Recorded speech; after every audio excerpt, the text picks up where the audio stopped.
long and prosperous. I was going into Toshi Station to pick up some power converters. Lilu Dallas Multipass. Shut up and take my money. By Grabthar's hammer. What a saving. One does not simply walk into Mordor. X never, ever marks the spot. Winter is coming. You're a wizard, Harry. Stay a while and listen. Hey, old Kermit the Frog. Your ties are cool. So say we all. This is a Play on Nerds.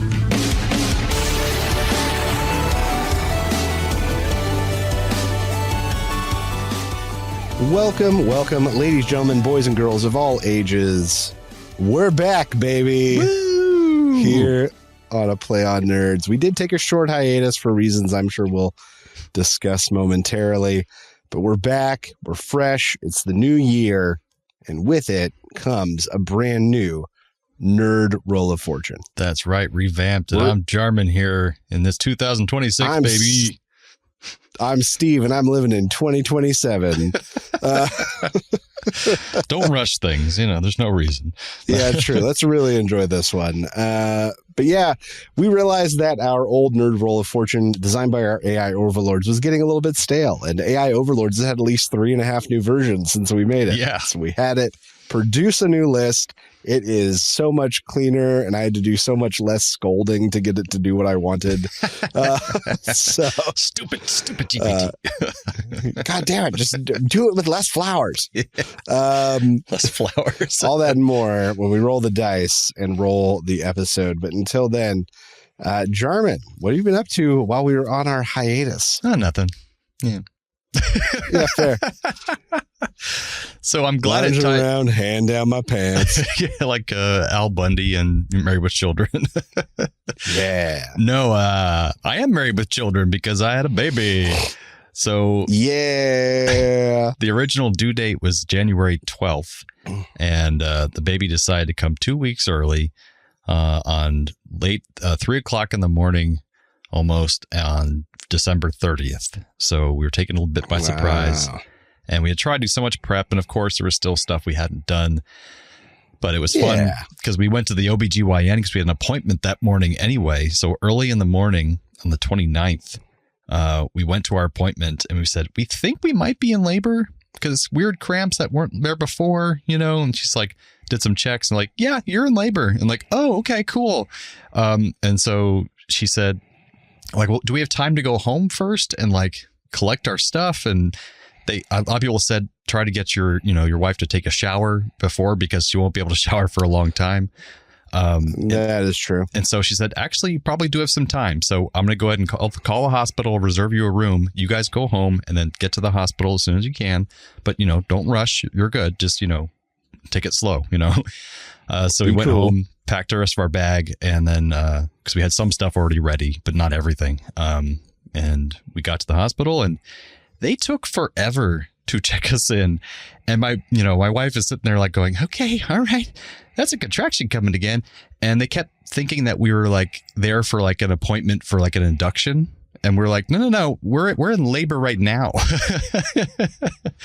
So, but they finally checked us in, and we were there for like, I think 12 hours until 3 a.m. when he finally poked out little Adric Dayhart. Is joining this world. The 31st is the birthday? Oh, no. December 30th is the birthday. Okay, got it. I wasn't sure if you started 29th with 30th or started 30th with 31st. Our appointment at the OBGYN was the morning of the 29th. By the time we got to the hospital and checked in like by 3 p.m. And she really started like, full on. It was not till 3 in the morning till he came out. So, all right, so close to New Year's, baby. Very close. All right. Yeah. And we get that tax break for 2025, which is pretty nice. Just barely. True. But yeah, statistically, your kid's going to be just not great at sports, and I'm sorry about that. Yeah, that's like the whole thing about the cutoff because they'll be younger when they join a sports team. They are to the cutoff. Right, they're going to be like a whole year younger than most other kids. Because you want them to be older in their grade, right? Not younger. Yeah, that's what it is. Okay. Well, sports is not something he probably had on the radar sports anyway. Cutoffs is typically New Year versus school cutoffs, which is typically in September. So there's like kind of two ones you're aiming at. Gotcha. But it's been a lot of sleepless nights and, just trying to sleep when I can and try to work when I can. My wife thankfully has some paid leave until she goes back in a couple of weeks. And then we'll be, her mother's coming to stay with us for a little while on like Monday, Tuesdays, driving back and forth. So she'll stay with us for a couple days each week to kind of help us out and take the baby so we can get errands done and chores and stuff like that. So we have, thankfully, my mom's been helping around the house already. So yeah, we have good grandparents helping us out a little bit, which is nice. Oh, good. I know, Steve, you had that wonderful family over there in Pennsylvania, so I was very jealous of that. So I'm glad we're having some parent involvement here too. That's right. Yeah, really save bacon. So kids are either good eaters or good sleepers. Which one is Adric?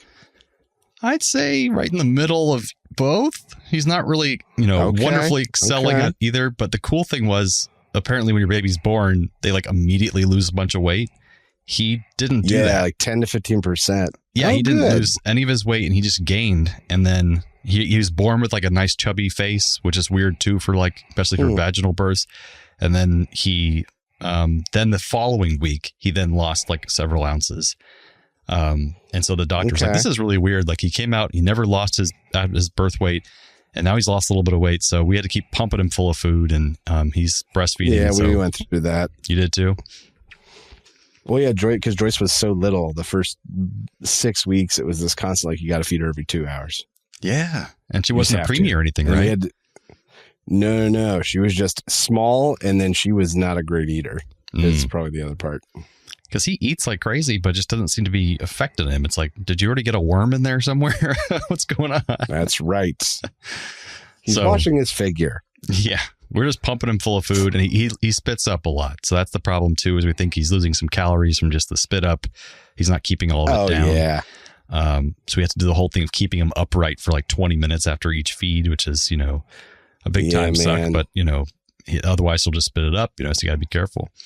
But yeah, well, you'll work out how to get all the gas bubbles and shit out. Oh, yeah. Every kid has a different thing you got to do to get them out. And that's the problem with the reflux too, is that if you burp too soon, he'll spit up everything because you're hitting him and jostling him, and he has that reflux problem. Right. And so, but you don't want to not burp him, because then the burping will cause him to want to reflux as well. It's like, so what the hell are we supposed to do? Right. It'll force other shit out. Yeah, it's like there's just hang that kid upside down, swinging him around. Look, I'm no doctor. I'm just a caveman. That's just the end of that statement. I am no doctor. But I'm also amazed how different every single baby is, so that I know now that I'll never be like an authority on child rearing, even if I do really well with my kid, because they're all just so damn different. Like you can give the best advice you can try, and like say, hey, this worked for my kid, but like every kid's so finicky and different, because they got different personalities, different health issues, and weird stuff, and finicky bodies. And when you do want official advice, you're not going to be able to find it. It's the most aggravating thing. Yes. Because even when you go to look up medical advice, all of it is so wishy-washy. Even trusted medical advice is so wishy-washy. Completely controverting each other. Well, we think you can give the kid this, but we don't know. There was one study in 1982, but it was only 17 cases, and they anecdotally found that thing will kill the kid. I'm like, God damn it. And then like official source, like CDC says you can definitely do this. Then like the National Institute of Health says you definitely should not do this. I'm like, what the frick am I supposed to do? And then Mayo Clinic did a study, and they said you might be able to do this. Sons of bitches. Yeah, man. So with that, you got to trust your gut. Yeah. I think that's the best advice, is trust your gut, because they're even respectable sources. There's too much stuff. Just stare at your kid's face as you're doing that thing. And is your kid angry? Is he happy? Okay, cool. Go with that. Well, you guys are only a couple weeks away from like the first rewarding phase. Because right now you are in it is the sack of meat and you could be a robot and it wouldn't matter phase. He barely knows who we There's are. No reward for you. Right. At this point, he literally can see approximately 10 inches from his face, and it's just black, white, and red. That's really all he can see right now. I was amazed. I did not believe it, but there's these things, those contrast things you can hold in front of them, like pictures that are just really white and black and some red on them, Yeah. And I was like, what is this? He's not going to care about this. So I used it for the first time during one of his, alert phases, which are few and far between. And I held up in front of his face. He was like, holy shit, pictures. It's really funny. It's because he can see white and black and a little bit of red. Exactly. But apparently now he's almost at a month. And so at starting around a month, they can see almost across a room. So it goes that quickly. So he's getting further vision. Yeah. That's according to the Mayo Clinic. No, I'm just kidding. Who knows? Yeah, God damn it. And it might kill him to see that far. Don't let him see that far. He might die. You have to bird box that kid immediately. Bird box him. That's what Sandra Bullock says, so it must be true. Yeah. Bird box me, Joe. Oh, dear Lord. All right, now the most important thing, grossest thing you've experienced so far. I'm surprised because Steve knows growing up with me, I've been a germaphobe my whole life. And starting at the first diaper, I was totally fine with it. And I was also very happy to find that newborn diapers with breast milk don't smell really that much. It only comes around later on. No. It's not. Yeah, until you start giving them solids and mixed shit, that's when I get. Especially as also that's when you're going to start introducing a lot more bacteria into their gut. Yeah, and so that's the other big marker where it's just everything's stinky. Everything's stinky.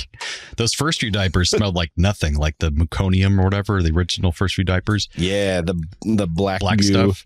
And then after a while, now I can smell it, but it's not like a really offensive like poop smell. It's just like, oh, there's something in that diaper. I can smell this unusual smell. Yeah. But the worst thing is with a boy baby is just the battling the pee, because it just, that penis wants to stick out and pee wherever it wants. And you have to like do all these tricks to try to catch it and see the signs if he's about to pee and like just cover it up and everything. And like, so I've gotten peed on a few times. And if you don't have that diaper on exactly right, or we're doing something wrong, we've tried multiple ways.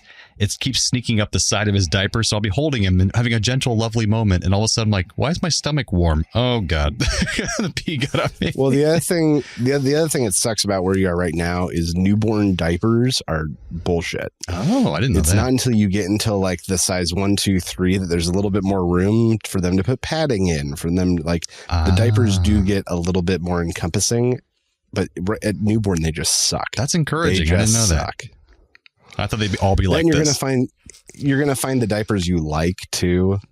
Yeah, we're starting to what was ours? Little snugglers. Huggy, Snug, and Dry were the ones that we eventually settled on and became our standard. That's my rap name too. Huggy, Snug, and Dry. What's up? I'm Huggy, Snug, and Dry. I'm here to keep you from chafing. Let's do it. And that butt paste does pretty good wonders. I love that butt paste. Butt paste. Yeah, monkey butt paste. Love that. What's then the other one we used? Not monkey butt paste. A&D. A&D. Oh, Both good for different things. What's the A&D good for? Butt paste is good if rash is already there. Okay. A&D is good for before rash. Gotcha. A&D is going to keep moisture out versus butt paste, which is going to pull moisture out. Yeah, because he started getting a rash, and then we put the butt paste on, and I couldn't believe how quickly it was healing it. Like, it was healing it so quickly. Yeah. So now every diaper change, he gets butt paste. And he actually likes it. Yeah. It's like he's crying, and put that butt paste on. He's just like, So it's kind of nice.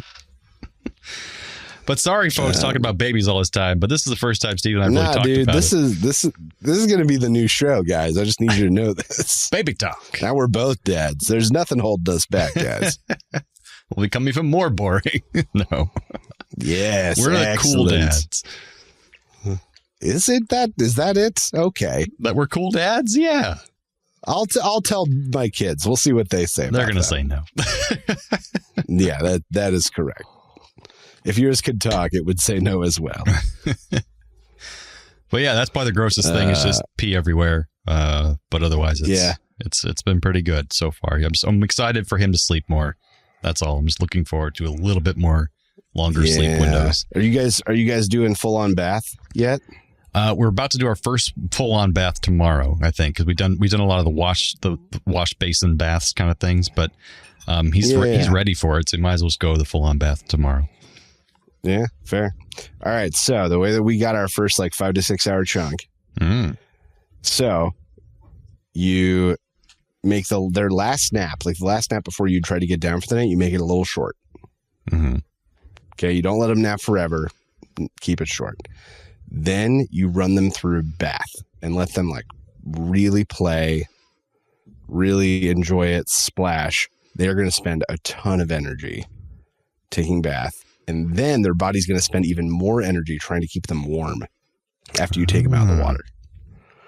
So they burn all this energy, and then you do the biggest feed they will take, and then down. Go to bed. And that was how we got to a point where we were getting 5.5, 6 hours. Oh man, that sounds great. Yeah. And you just fill up the tub and just go for it. Yeah. Well, we had a bucket thing we used until the kid was sitting up on their own with regularity. I think we're going to try a tub with filled normally, and then we have the Angel Care like little seat thing. Yeah. So put them like we in never did that. In the tub. We never had the space for it. Oh yeah. We've never used this tub yet, so we're excited to use the tub for the first time. Oh, okay, nice. But yeah, the bath will tucker them out in a way that nothing else will. That's encouraging. I'm excited for that tomorrow. Babies don't have a ton of ways to spend energy when they're this little, so that's one of the better ones. I like it. Well, Steve, it's been a couple weeks, 3 weeks, I think, 4 weeks, something like that. What have you been up to? Did we talk after Christmas? I don't think so. Just via Christmas text. Happened, everyone. Yeah, Christmas occurred. That was fun. And then New Year's, Anna's birthday, had a small shindig, real nice.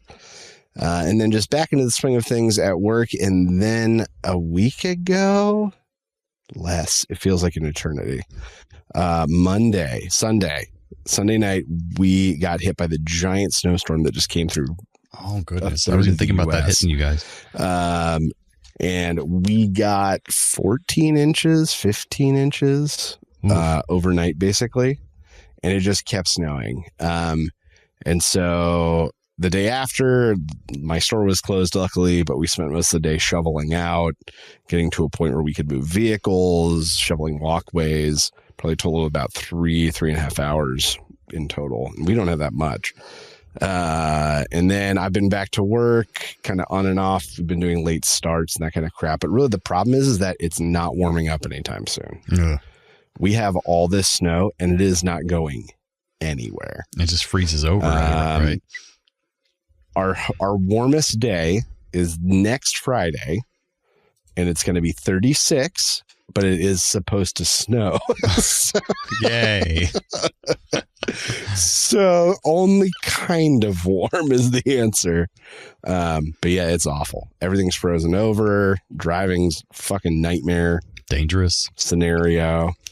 Yep. And when I leave tomorrow morning, it'll be -8-ish. Lovely. Well, let's see what that is for our British listeners. -8. It's probably -102°C.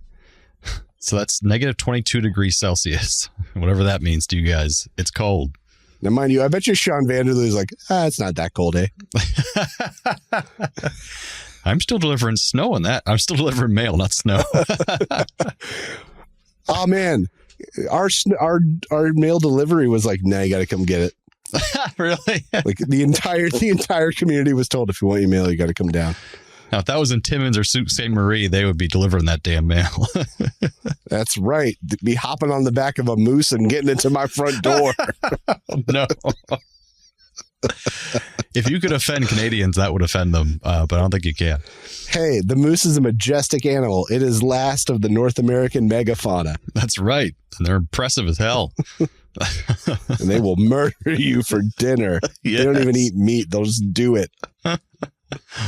Oh, my God. But yeah, so we've just been surviving Snowmageddon, and it's just terrible. How does it compare to when we were there, when we had that big snow out, when we were with you guys? So here's the thing. When you guys came, we didn't get that much snow. I think in total, when you guys came, we got 2 inches, maybe 2.5. But it was as cold. It was like -11, I think was the low while you guys were there. So it was this cold, but there wasn't as much snow. This time there is So much snow. Gotcha. This is the biggest 24-hour snow that the state has gotten in 15 years. Wow. Our mayor declared a state of emergency because of Pittsburgh's 87 snowplows. 37 of them broke down in the first 6 hours. Oh my God. So not only was it bad, but roads were not where they expected them to be and were not on the timeline for safety. It was a friggin' nightmare. And it's still pretty bad. Now they know to fix all those damn snowplows. Yeah, well, lesson learned too late. Maybe we'll get it right for the next big one in 15 years. Probably next year because of climate change. Yeah, it's true. So yeah, when you were here, it was cold as hell. It was frozen over, but we didn't get that much snow. Gotcha. And like 2 weeks after, it got nice and warm again. It all went. There is no end in sight for us. Yeah, I don't think it's been this cold in Florida in a long time either. So it's been crazy. Man, climate change. But does that bring us to some nerdy news? It does. It's time for Nerdy There it News. is. I forgot what it sounded.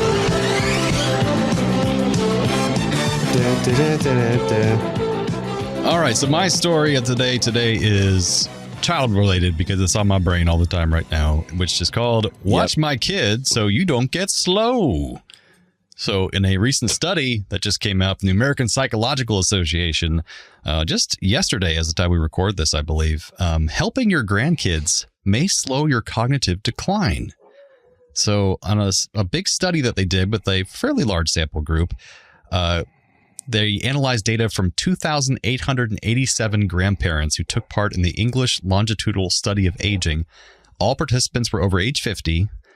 Each person completed surveys and cognitive assessments on 3 occasions between 2016 and 2022, and they were asked if they cared for a grandchild at any point during the previous year. And they also collected the data about how often they did that. And basically, they found that the more that grandparents took care of their grandkids, the slower their cognitive decline. It's a correlation, not necessarily a causation, but like it's showing evidence that interacting with these little ones more frequently kind of keeps you sharper, keeps you more, it's kind of like if you're doing your puzzles every day, you're doing your crosswords, you're doing your Sudokus, but instead of just that, you're actually interacting with a tiny being who's giving you stimulation and you're teaching them and you're interacting with them with your brain, and it keeps you sharper, basically.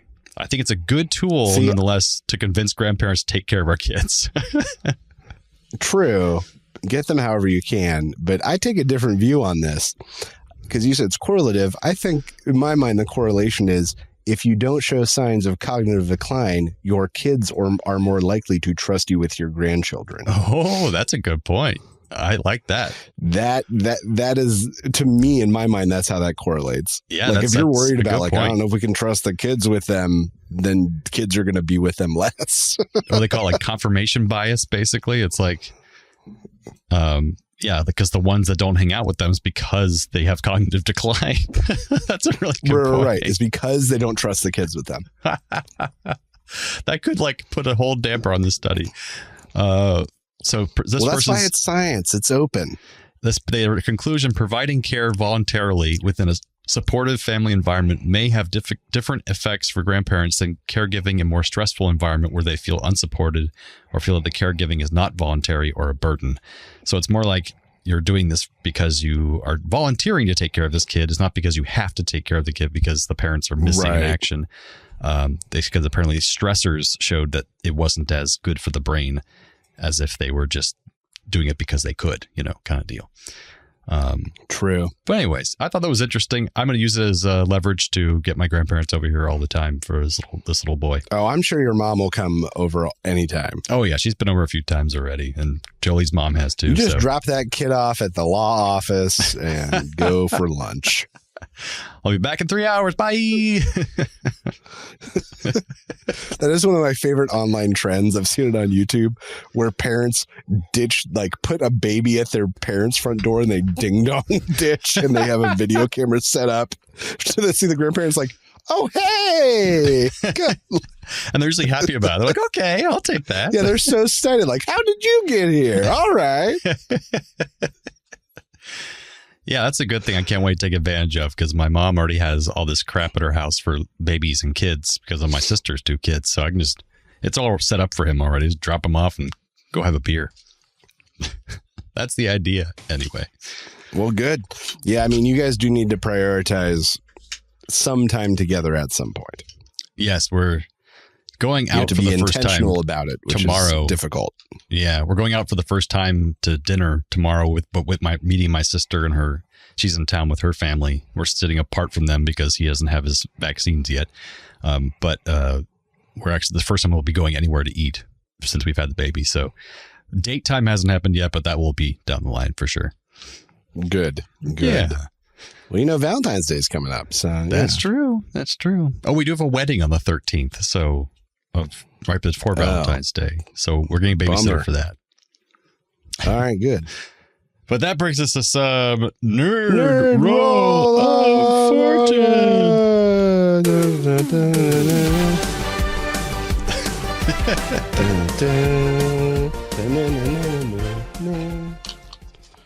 All right. As mentioned, we have a new and revamped list of topics for Nerd Roll of Fortune. I'm getting my dice ready. So and I have new dice that Steve gave me. And a D20, baby. So basically, folks, if you're here for the first time, we have a list of topics, larger categories that have been randomly generated by AI, but refined by Steve to pull out, probably crap we didn't want to talk about. And then... Yeah, like there was a whole thing on anime and I went, pass. We're just not into anime. And then within those 20 bigger categories, we roll a D10 to see which more niche topic we're talking about within that category. So first we roll to see how many topics we're going to talk about with a D6. Right. I got the... You want to do the D6? You go for it. I feel like I always do it. You do the D6. No, you do the D6. Okay, I feel like I always do it. All right, here we go. Oh, I rolled a 5. 5. All right, we're going to pump through them. Pump through them. All right, I will roll the D20 to kick us off on our brand new list. 9. Oh. Which is villains and anti-heroes. That's a new one. I like it. I'm going to roll a D10 to see which in there we're going to talk about. And I rolled a 1. In D&D, that would suck, but here it doesn't matter. The psychology of great villains. Oh. So, German, what makes... I think the question is, what makes a good movie villain to you? Or book villain? I just actually did an audition for a audio drama, which I probably can't announce yet, but I got to audition for the villain, and I got the role, yay. But but I like the fact of one of my favorites, not necessarily movie, but the villain was really good, was Ultron, played by James Spader doing his voice. And it's just a matter of like, he's not just straight up evil the whole time. He's, having some kind of motivations that kind of make sense. And like Thanos was like that too, I think, where he had motivations that kind of made sense, just as his conclusions were really stupid and didn't make a lot of sense. Like, why would you destroy half the universe? Right. If you get all the power in the universe, you could do a lot of things. Make enough food for everybody. Yeah, you go figure.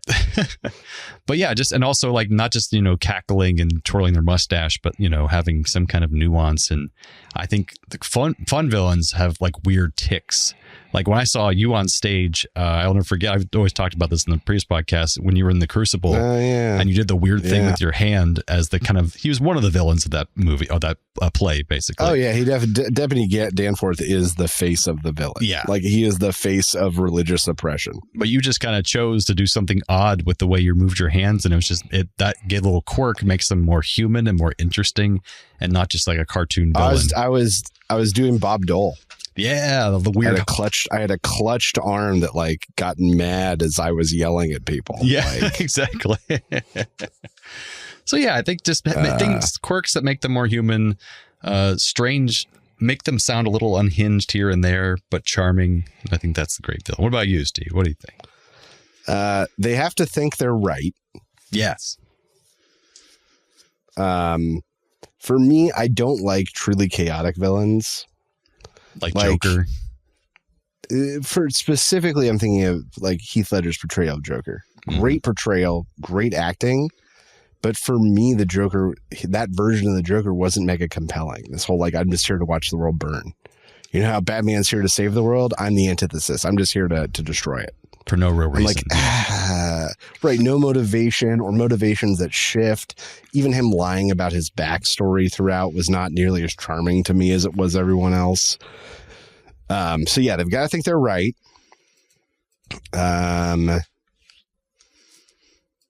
Yeah, I'm trying to think, because there's two villains that come to mind that I think have done very well. Loki, who has had more staying power than any other villainous, I won't even necessarily say villainous character in the MCU. Yeah. And I feel like, you know, the flip side of Loki is Magneto. Oh, yeah. Like, in everyone, because I just think Magneto's portrayal through most of the X-Men stuff is like, God damn it, I'm on your side now. I betrayed you at the end. God damn Again? it. We knew. Again and again. Do something different. Versus Loki, who's grown and changed. And the other villain I'm thinking of is from a book, Ender's Shadow, which you read, actually, now I'm thinking about it. I did a long time ago. But the villain, Achille, spelled Achilles, who is equally smart, super high intellect, and is able to manipulate. And because he's a kid, he's able to do it at a very distinct level, because it's even less suspecting. And the way that he is drawn and the way that he perceives things, he's like, well, they were in my way, so they have to die. Like, you know, that's his logic for a lot of stuff. Yeah, she saw me pinned to the ground. She saw me weak. I can't live with that, so she's got to go. Like that kind of shit. It's kind of scary, yeah. But also really great, well-drawn villain. I think 3 of my favorites came out around the same time, and they're kind of stereotypical, but in movies in particular. There Will Be Blood, No Country for Old Men, and I had a third one. Oh, Inglourious Bastards. So you have Anton Chigurh. And who else? Daniel Plainview is like the lead character he's the lead character, but he's also the villain, I think, of There Will Be Blood. He's just a terrible, awful human being. He is the protagonist and antagonist at the same time. Oh, somehow. yeah. He's terrifying. I would never want to meet that guy. And then in Inglourious Bastards, Hans Landa, played by, what's his face? I can't remember his name. Christoph Waltz. Christoph Waltz. He just did that so well that people copied that after he did it. It was just this pleasant, charming, terrible human being. So like he just did that so well. Yeah. But he's a Nazi, for God's sake. But he did it wonderfully. But yeah, these guys all just are quietly and ambitiously motivated and terrifying, I think. And that Chigurh is the more, you know, kind of almost like a slasher villain in a sense. You know, he's barely talks. He's lawful evil. Yeah. He has a code of conduct. It's just not your code of conduct. Yeah, exactly. Flip the coin. Flip it. Flip it. What do I got to lose? Everything. But I don't want to. Can I just close it out? No. Flip the coin. Flip it. Anyway, so I guess that's our villains. I guess we had 5 topics to get to here. Right. So all right. I'll roll the next D20. The D20 this time. I'll roll the next D10. 15. 5. All right. So mythology in modern media and myths and myths as metaphors. All right. So what does that mean to isn't you? that literally what myths are? Or just big giant metaphors for how things happen? Like, isn't that what they are? I think that's what they are. No, I mean, in their purest form, that's what myths sort of started as a way of projecting sense onto something that was happening. The sun came up. Why did the sun came up? Well, the sun came up like a guy up over the hill in a chariot. Like, you know. That's like the OG metaphors, the Roman and Greek gods. Yeah, for sure. Yeah, where they were just looking to explain things in the world around them or put some framework around it that helped human minds to grasp. And that's really essentially what a metaphor is. What religion is, basically. Yeah, kind of. Different, though. It's those myths like Greek and Roman mythology were more open. It's the myths then being changed into something that people think is real and worshipped, that's kind of an issue in itself. But yeah. but they started off as myths and become more than they probably should. But yeah, I think a lot of myths aren't really being created anymore, and now it's just kind of rehashing old stuff, and we're not as creative or cool as we were 2,000 years ago in some ways. Well, it's too much visibility. We know too much. Yeah. We know too much science now for new myths to form. Would you consider With the something like exception of flat Earth? Yeah, Flat Earth is the myth. that's a new myth. But what is it a metaphor for? Ignorance? Yes. The flatness of the human brains. Bigfoot? Is Bigfoot a myth? Yeah. Yes. What is it a metaphor Probably. Oh, it's a metaphor for the life that man left behind in the woods. That yearning for nature. The wild. And us unable to find it is like us turning from our brutal natures. Yes. And Bam. And him always being blurry in photos is because we never want to really truly look in a clear way at our brutal past and our brutal selves. Yeah. Like the people in the cave by that Greek guy. Was that Aristotle's cave They thing? don't see reality. They see just shadows of reality. Shadows of Bigfoot. That's my memoir's name. But they think it's reality. Absolutely. I think. I don't really remember all of that, but that's it. That was base. That's the gist. Yeah. That's fine. All right, we did it. Mrs. Metaphors. That was a weird one, but I love it. I like it. Your turn. I'm the T20. Okay, killer. 14. Don't have to go far. Okay. Video game culture and lore. And I got a 3. Console wars history. Ooh, okay. Okay. So I guess we're talking what? Early days, Atari and television.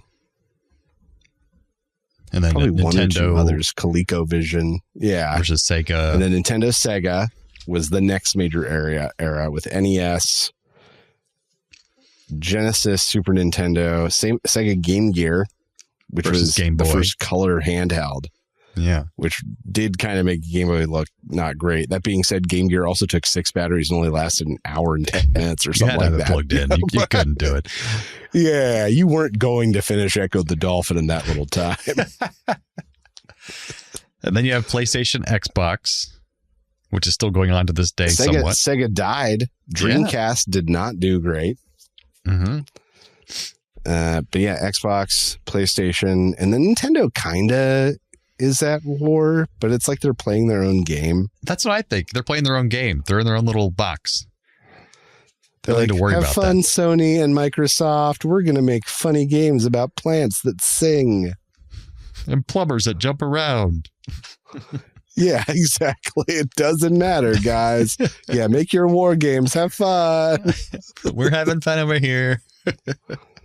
Make your 7th sequel to a war game. Bye. But for people who are either Gen Xers or millennials like Steven and I think as a kid, your goal was to always have a system yourself and then have a best friend who had the other system. And then that way you have both systems.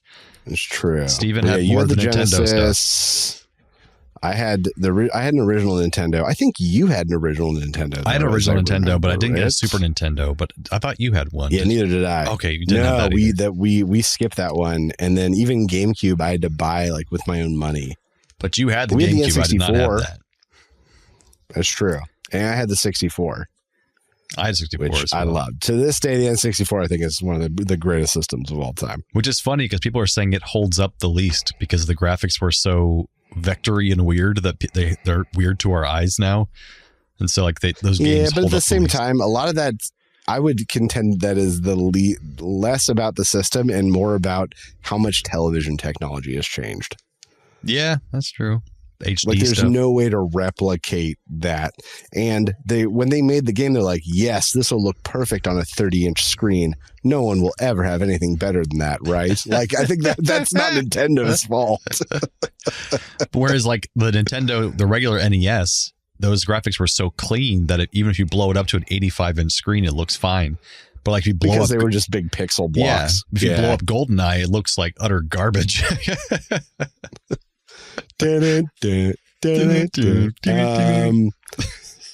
But I don't know. I don't know who's winning. I haven't owned an Xbox in a very long time. Basically, since Halo took a shit, I haven't needed it because that was the only reason I had one for a long time.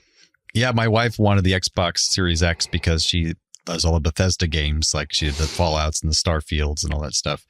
But then other than that, we haven't played it much in a long time. But she has the Game Pass, and she did play a lot of the indie games on Game Pass on there.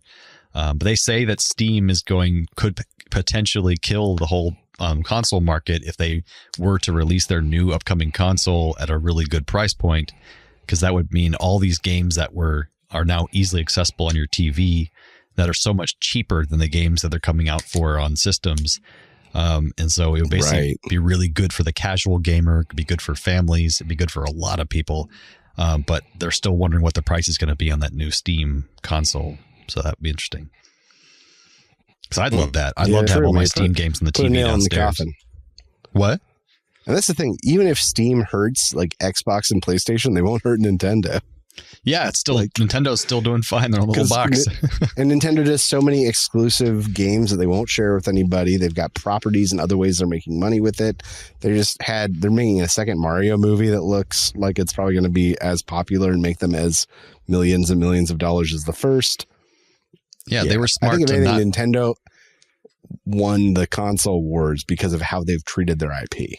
Yeah, they never had to really struggle like the rest of them. So if we want to say there's a winner to the console wars, I totally agree that they have consistently done fine throughout the whole thing and not really had to worry about the exact competition. So I think you're right. They kind of win the whole thing. All right, Nintendo, you win this round. We'll check back in 10 years. All right, I'm going to roll D20. All right, next one. Yeah, and I'll roll D10. I rolled a 10. The history of special effects.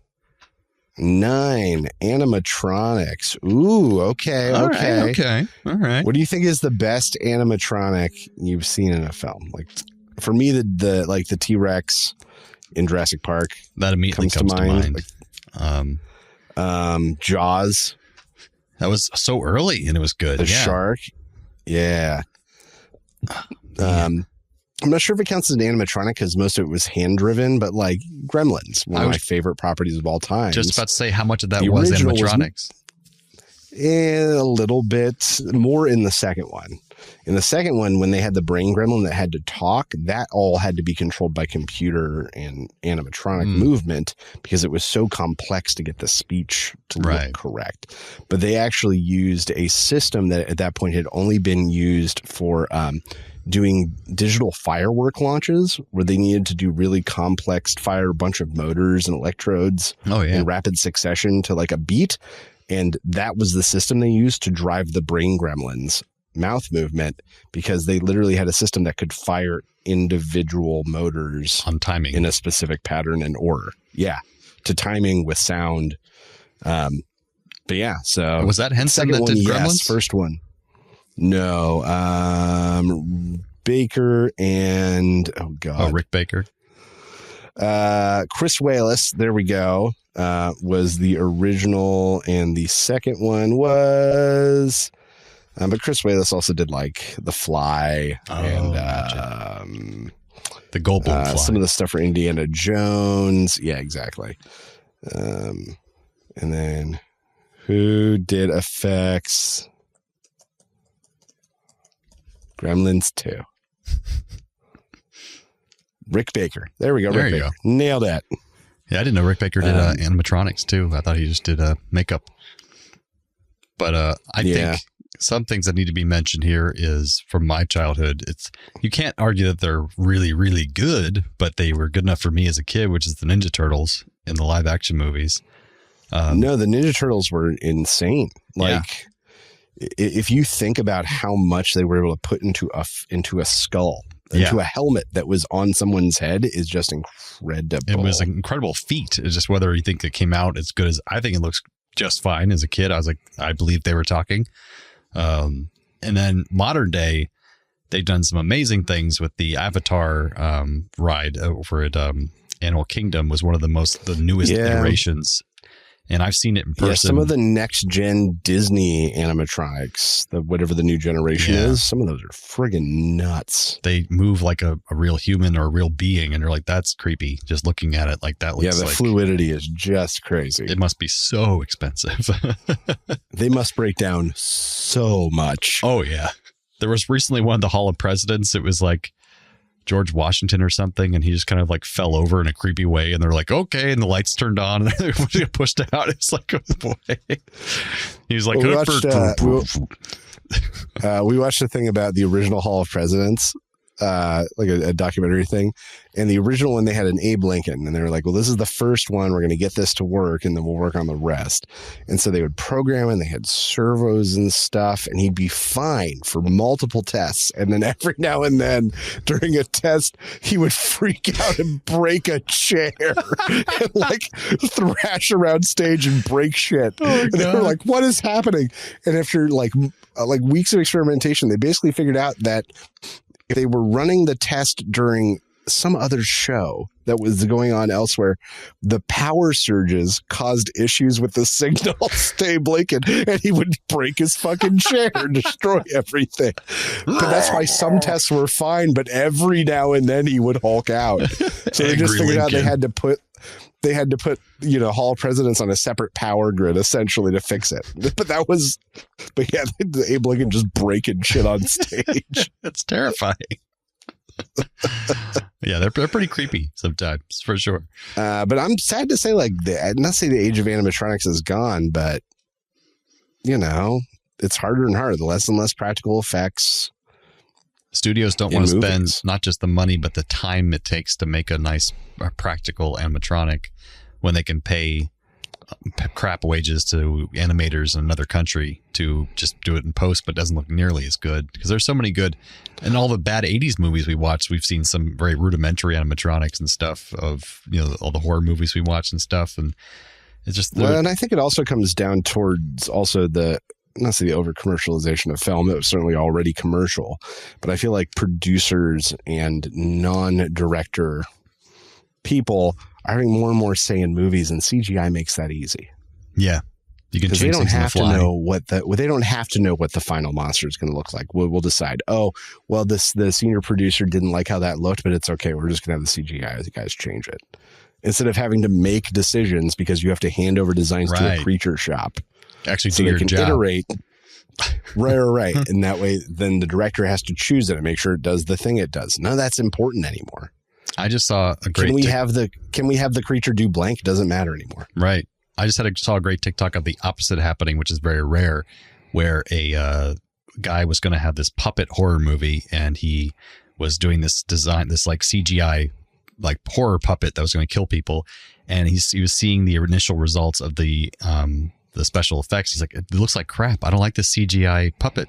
So he went back, and with green screen, he got oh God, what's his name? Tall, skinny guy who does all that character work. Doug Jones. Doug Jones. He hired Doug Jones to get into actual makeup and put him on a green screen and had him act out all the scenes and put him in as opposed to a CGI effect. And he said it was 100 times better. And I'm like, okay, that's great. That's like actually doing it the right way. Second, which is never happens. Usually you do it practical and say, we'll just fix it in post. So I like that. But anyways, that's animatronics, folks. Yeah. Bam. Was that 4? That was 4. We got 1 left. All right. Do I do the 20 or you do 20? I think it's my 20 this time, I think. You 20, my 10. All right. 8. Nostalgia 6. media. The 1980s to the 2000s. And you rolled a 6? Retro video game consoles. I'm going to roll this again because we basically did that. Yeah, we can talk about that again another episode. 8. Early internet fandom. Oh, okay. Okay. I'm trying to think what in our lives fits into that category. Because really, when you're talking about fandoms, you're talking about message boards. Like the very earliest, the Buffy the Vampire message board, the official club message board. I see what you're saying. And like they were called like BBS, I think was what some of those things were called. Before there was AOL message boards, there was like BBS. I think there's like big message boards. But AOL, for me, was my introduction to that because AOL had huge chat rooms for everything. And people would come into those chat rooms, like producers on shows, and talk to the fans, kind of like a Reddit AMA nowadays. They do that back then. But when I saw early internet fandoms, my mind immediately went to like Strong Bad and like those kind of things where people were fans of these things on the internet. Oh, true. Like the original internet meme sort of things. Right. And those kind of like websites. You're going to love this. So the other night I was looking for movies to show Joyce, and Kung Pao showed up. Oh, and yeah. I was like, she can probably do that. So Joyce watched Kung Pao for the first time earlier this week. Did she like it? She was really confused at first because she's like, this doesn't make sense. And we're like, that you got it, kid. That is the point, is that this is absurd. You're not supposed to be making sense of it. And once she got that, she was like, oh, this is great. Nice. But in the movie, he does the training scene where he's doing push-ups, and then he does one-arm push-ups, and he does no-arm push-ups. And I was like, there's a video of a guy who kind of do something like that. It's from the early internet. So I had to look it up, and it's this, I think, a British black guy breakdancing who has the craziest body control you've ever seen. Like, he can just do things. And at one point he does push-ups with his legs off the ground. Whoa. Like holding a normal posture. And that's what I wanted to show her. And I looked, and it was 19 and a half years old, the video I found. Wow. And I was like, I remember that from when we were kids. Early internet. Like real early internet stuff, like college. You know? That's like the Star Wars kid. Remember him? The guy with the lightsaber. Dun, dun, dun, dun, dun, dun, Yeah. dun, dun. Yeah. And then we have the Numa kid. Those are early internet things. And that, that song's been sampled a bunch of times now and gotten a second wind. Mm-hmm. My kids don't know what Numa is, but they know the song it's from. You know? Yeah. They've remade it in different songs. There was I was Sock thinking Baby. fandom that way, Sock but you're Baby? right.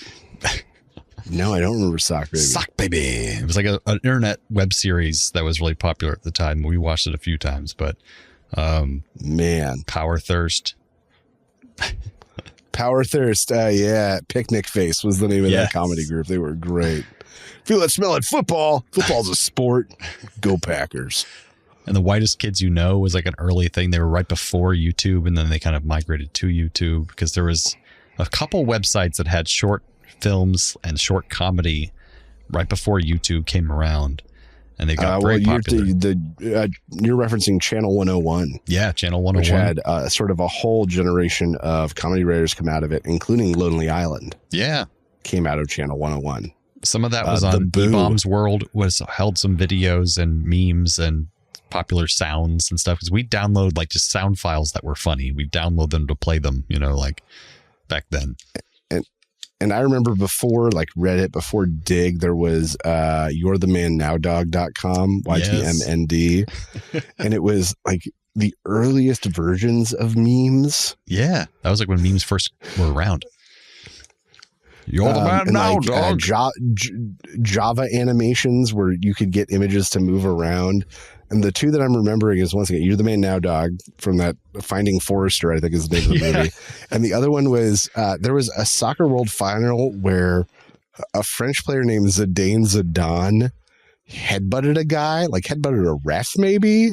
It was hardcore, and it was on the international stage, and it turned into people taking it and him like headbutting the Death Star, and it blows up, and him headbutting his way through walls. So it's just all these moving memes of Zinedine Zidane headbutting things to death. Like, the internet was a weird place back then. It still is, but it was so smaller. There wasn't much to look at, guys. That's the thing. It's like back in the day, having only 4 broadcast channels, and the UK, I think even longer, only had that many channels, and now it's like we have hundreds and hundreds of channels on cable. Where it's the same thing happened on the internet. It was smaller. Everybody knew the same memes. We knew the same videos. There's only so many you could watch. Yeah. And it was harder to create content. Yeah.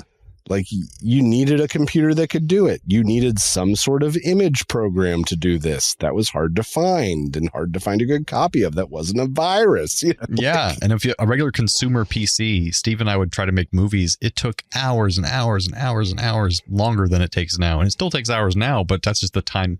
You can still edit in real time now. You couldn't do that back then. Everything took so long to render. It was Well, yeah, and that's the thing. We're not talking about huge movie projects. We're talking about 2 to 5 minute movie projects taking hours and hours and hours. And then we would get it and realize we forgot to put a transition in, and we would have to put the transition in and then re-render it for hours and hours and hours. And what's funny is it was probably for a school project that would have taken us like a quarter of the time if we if we had just bought a fucking poster board and done it. Yeah, or written a paper, it would have been done a long time ago. Yeah, man. Oh God, you are not wrong. If anything, that's the joke that the teachers played on us by letting us do it. Yeah, like they're actually gonna do a lot more work than those other kids. I want to do all that shit. Yeah, I guess. Go for it. All right. Well, that is our new Nerd Roll of Fortune. It's been lots of fun, but that takes us over to some Radical Recommends. Radical Recommends? Recommend. If you have the means, I highly recommend picking one up. What do you recommend I do? I recommend Pleasant. All right, so I'm going to do a total cop-out and tire you people out with baby stuff, because I'm recommending some baby stuff that I have liked so far. Yeah, in baby. My first 4 weeks, I've been fortunate enough that a lot of people gave me tons of free stuff, which is really great, especially cloths, disposable blankets. Like, yeah, dude. Like just washcloths galore, because there's just spit-ups. There's random bodily fluids everywhere all the time. Yeah, dude. And it's so great having so many cloths that people just gave us. And I was like, I didn't care how used they were, because they're just going to get shit on or spit on or peed on. And so you just throw everything. I probably do a load of laundry every single day. I mean, already with just a newborn. I can't imagine what you do with, family of 4. You probably have to do laundry every day as well. But it's great. That's just been fantastic. Just have tons of cheapo cloths everywhere in the house ready to go. Because that's been wonderful. Legit. And I know some of my friends have used reusable diapers. I just couldn't do that because of my just germophobia thing. But more power to them, because they're saving money and the environment. Good for them, but I can't do it. So I have loved my Diaper Genie. The original ones apparently weren't very recommended because they're plastic and the smell was still getting out and they're hard to clean. But I'm very privileged to say we got the Diaper Genie Platinum from our gift registry. Oh shit! And it's made of stainless steel, so like no smell escapes whatsoever. The bag comes out super easy. It like traps the diaper in there as you put it in, and it's been I don't know, I wouldn't want to be without it. It's just wonderful. So I really love the Diaper Genie. Do you remember what was like indispensable when you had the newborn phase, the newborn trenches? No, you're right. Cloths. Mm-hmm. In all different sizes. There was probably a whole year where, as a dad, I always had a cloth up over a shoulder. Over the shoulder, yeah. I would go to stores and stuff, and it would still be there because that's just where it lived for a while.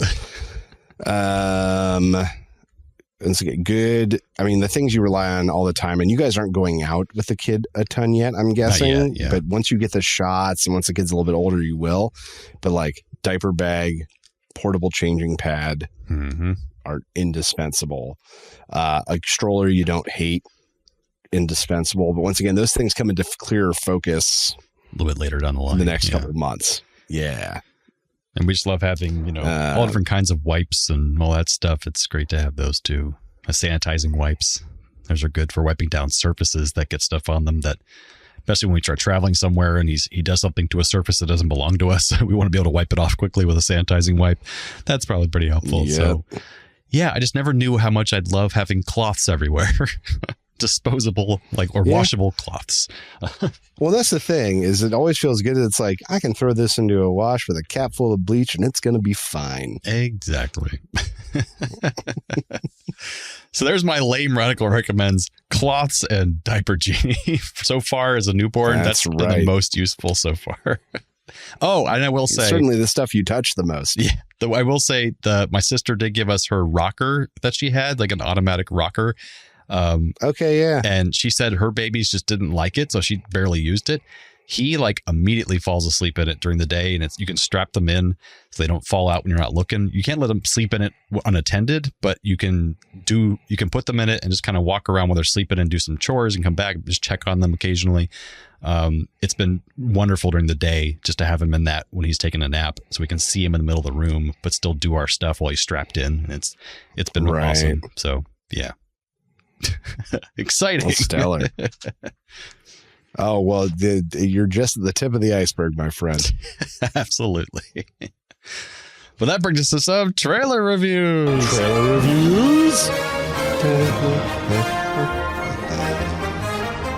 All right. This week's trailer is one that I am very excited about, and that is the new Masters of the Universe. The story of He-Man being brought back, retold, and it looks very promising, in my opinion. Jarman, what do you think about what we saw? I like that it seems like it knows what it is and that it's focusing on a young audience. Like, this looks like it's an action, fantasy, sci-fi movie for kids, and or at least for, not like young kids, but like, 10-year-olds, 12-year-olds like would really, really love this, and adults will still find it fun too. But it's not trying to be everything like a Transformers movie, which was trying to appeal to everybody, and so it can't be anything.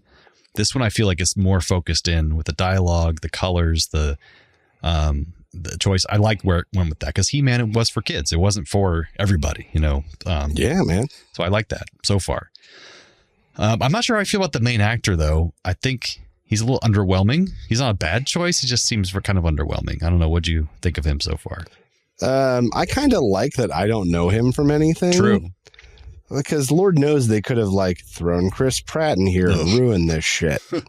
God. But they didn't. They threw a fresh face in, or at least someone I don't know, and I'm pleased about that. Me too. I like, from a story perspective, that they've already set up the fact that he didn't grow up there. His mother sent him away.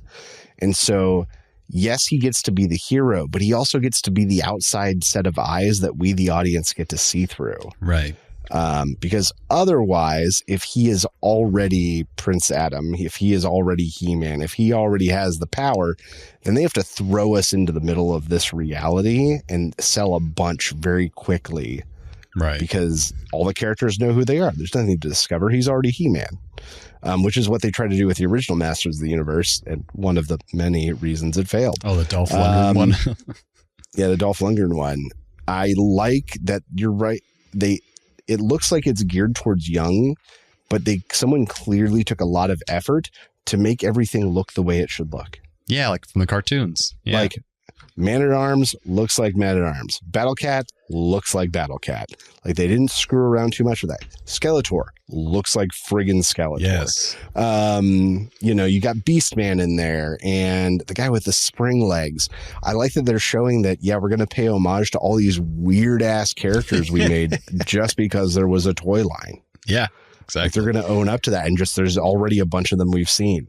So clearly they're also pulling on that nostalgia string while keeping tonally, you're right, for, the Joyces of the world, my kids. Yeah. And I also, the only way I could possibly palette Jared Leto is not seeing his face. So I do like that aspect of it as well. He's playing Skeletor. And as far as I can tell, we're not going to be able to see his real face, just the skeleton face. And that's the only way I can stand This might be the first movie he hasn't poisoned in a long time. Yeah, if we don't see his face. That's true. One thing I will Jared say, Leto, I think box office poison. Yeah. One thing I think they've done wrong from this trailer alone, but otherwise everything's fine, is that this actor is obviously already huge for the role, and they just decide to put him in a series of oversized dress shirts to hide his muscles when he's not as He-Man. And it's so obvious he's trying to hunch his shoulders a little bit, but he's huge. And so when he goes as He-Man, he's so I think I would have liked them to do was, I bet the movie is mostly him as not He-Man. So maybe just cast an actor who's normal sized and do CGI for when he turns into He-Man. Make it so it's a big transformation. Because it just seems weird that this guy who's not a mythical person, he's just a regular guy in the world at that point, because he's secretly Prince Adam, but he doesn't really know his background. make him look normal size, and then I have the power. He transforms and muscles, like kind of like Shazam almost, But yeah, but here's the thing, though. That if anything, I think that fits into the homage perspective. Like He-Man was always fucking jacked, like as a character and as a toy. He was always goddamn yoked. The joke was that sometimes he was wearing a shirt and sometimes he was wearing a leather harness. Like, you know. So Prince Adam was already jacked. Prince Adam, with the exception of there's one or two. There's one of the animated versions where Prince Adam is like a young teen. Like Shazam. And when he picks up this sword, he gets his man body like Shazam-y. Yeah. But besides that version, like in the original, like he's Prince Adam all the time. Okay. Well, I guess that makes sense. He's fucking yoked. Because even the thumbnail for the trailer, you could see him in one of those wrinkly, rumply, big dress shirts, but his shoulders are just massive. It's like you can tell this guy is just like, it's like seeing Schwarzenegger in like just an oversized man's shirt. It's like it's still Schwarzenegger. But anyways. Oh, look at me. I'm so out of shape. I'm so tiny. Look at me. Small, weak, frail. I've never not bulged this much before. Don't worry. I'm not Conan the Barbarian. I'm really He-Man. But anyways, Detective John Kimball. I think it looks promising. It does look promising it knows what it is. Finally, a movie that's not trying to do everything at once. It knows what it is. I'm extremely optimistic for it.